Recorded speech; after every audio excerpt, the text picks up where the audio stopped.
Assalamualaikum warahmatullahi wabarakatuh. Alhamdulillahirabbil alamin. Wassalatu wassalamu ala asrafil anbiya'i wal mursalin. Wa ala alihi wa ashabihi faman tabi'ahu bi ihsani illa yaumiddin.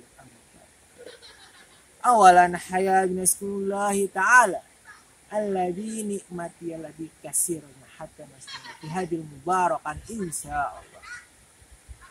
Saniyan tusolli wa nusollimu ala nabiyullah Muhammad sallallahu alaihi wasallam wa ala alihi wa sahbihi. Hadirin sekalian, muslim dan muslimah dan serta saudara sekalian, COVID-19 atau bisa kita sebut COVID-19 sudah setahun lebih ada melanda dunia. Berbagai negara pasti merasakan. Tahun 2020 sudah berakhir, tetapi pandemi belum juga reda. Di tengah situasi ini, mari kita sama-sama untuk belajar sabar. Sabar itu penting, terutama di masa-masa sekarang. Orang sudah banyak yang jenuh, akhirnya keluar kota, jalan-jalan keluar kota. Orang sudah bosan makan di rumah, akhirnya ke rumah makan. Lebih lelah ketika memakai masker, akhirnya masker ditaruh di dada. Allah Subhanahu wa taala berfirman dalam Quran surat Al-Baqarah 153 yang bunyinya, hai orang-orang yang beriman, jadikanlah sholat dan sabar sebagai pelindungmu. Sungguhnya Allah Subhanahu wa taala senantiasa bersama orang-orang yang sabar. Melalui ayat ini Allah mengingatkan kita untuk sabar. Sabar dan nahan diri. Pelindung orang beriman adalah kesabaran. Liburan untuk jalan-jalan keluar kota dan kemana-mana tundalah terlebih dahulu. Marilah kita bersama-sama untuk belajar untuk sabar. Meski vaksin sudah ditemukan, di mana-mana sudah ada berita tentang vaksin ditemukan dan beberapa orang telah diuji coba vaksin. Namun belum semua orang mendapatkannya. Kunci dari semua ini adalah kesabaran. Ironis bila kita melihat degradasi moral pemuda Islam sekarang. Bagaimana mengalami kemerosotan, sungguh pedih, menyayat hati. Ketika kita melihat perjuangan tonggak sejarah dahulu, ketika Muhammad Al-Fatih menaklukkan Konstantinopel. Beliau di umur 21 tahun sudah menguasai ilmu ketentaraan, sains, matematika, dan menguasai 6 bahasa.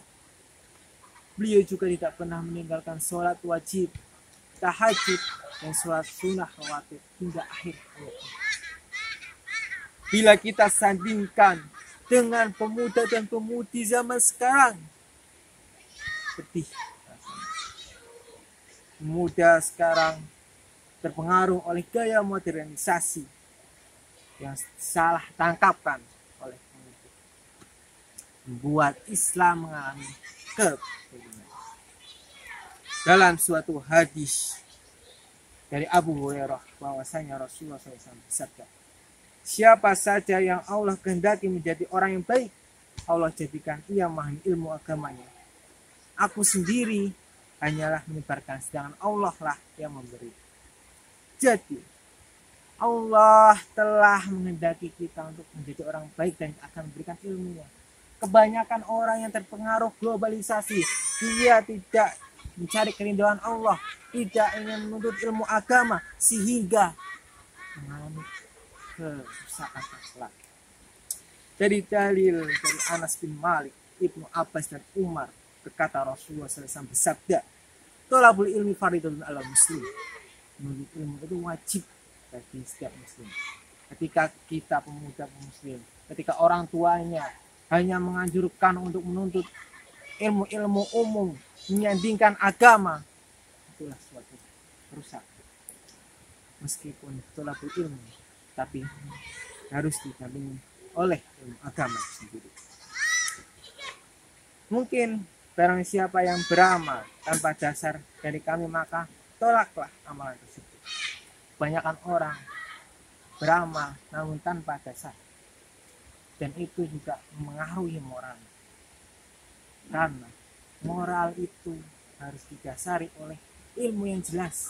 Jika kita memiliki ilmu agama, jika kita menguasai agama, maka moral akan ikut serta dalam perilaku pengaplikasiannya di dunia.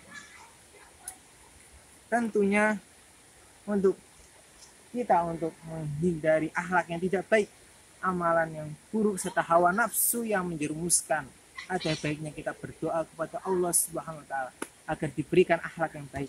Innama bu'istu la'ut tamima makarima akhlak. Sesungguhnya aku diutus hanya untuk menyempurnakan kemuliaan akhlak.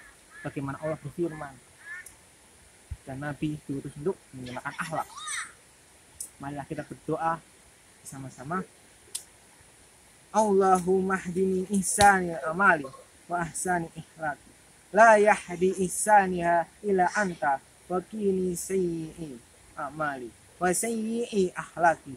La yaki sayyi'aha ila anta. Mohon maaf jika banyak kata salah dan banyak kurangan. Ambil baiknya dari pembahasan tadi dan buang hal yang buruk. Tentunya kita harus memperbaiki akhlak dari kita sendiri, maka orang lain akan meniru kita. Sekian dari saya. Jangan lupa jalan-jalan ke Elvira. Jangan lupa juga mencari untuk menuntut ilmu dia, menuntut ilmu. Sekian dari saya. Wassalamualaikum warahmatullahi wabarakatuh.